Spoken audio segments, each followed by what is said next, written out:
I don't want to play a game where I have to manage and monitor a pretend person's bladder levels. If you do, get help. Time Crisis changed things up by allowing you to duck behind boxes through the use of a massive pedal. Holding a plastic gun while simultaneously stamping on something usually reserved for guitar effects is one of the many reasons during the late 90s I was irresistible to literally no winning. A statistic I've managed to maintain right up to the present day. I think it's because of when I grew up, but for me, I think of video games as platform games. That's the first thing I think of, because I grew up with the golden age of Mario and Sonic, so just running left to right, jumping, collecting things, that was my thing.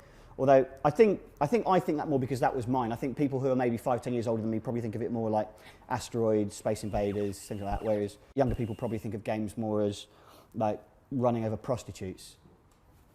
So that's progress. I'm sorry about everything. I mean, it's got to be the crying babies, hasn't it? You play that game with headphones and I defy anyone to not accidentally create himself a cushion made of poo. These days with Pokemon, you can go on a web forum and agree to log in at the same time as someone you met online and just swap them. Back in the day, you used to have to get your Game Boy Link cable, and if you heard somebody at school that had got a Pokemon you hadn't, you'd have to walk to their house and plug in, swap it, and walk back. Pokemon back then probably did far more for childhood obesity than Wii Fit ever did. Like before E3, I thought maybe they were going to bring out a remastered version of the original trilogy for PS4. Obviously, that would have been a lot of work, and thankfully, they didn't. You know, I don't have 300 hours to pretend to be a spaceman. I've got a garden needs turfing.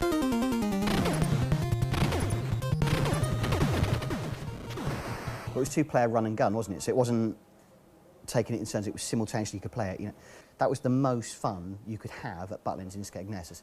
As an 8-year-old, obviously, if you were a single uncle in his 20s who had a predilection for red coats, you could clean up. I've really enjoyed it. I've always loved the Civilization series. What I'd really like to do is actually like block a week out where I could just go away somewhere and I could just properly play through one of those games. And that's probably why I'll die alone. You used to be able to buy books that just had the code for games in it. You know, the idea was you buy this book of code, you type it in, and then you can save it to a cassette and you give yourself the game. Whereas what actually happens is you spend 6 hours trying to type in character perfect this entire like pages of gibberish, and then you'll type run or whatever it was. I think that was run in BASIC on the Amstrad, and then it'd probably get about 2 lines through, and then it'd just go line 20 error or something. And I think as a 6-year-old with a bike, I never really fully embraced debugging.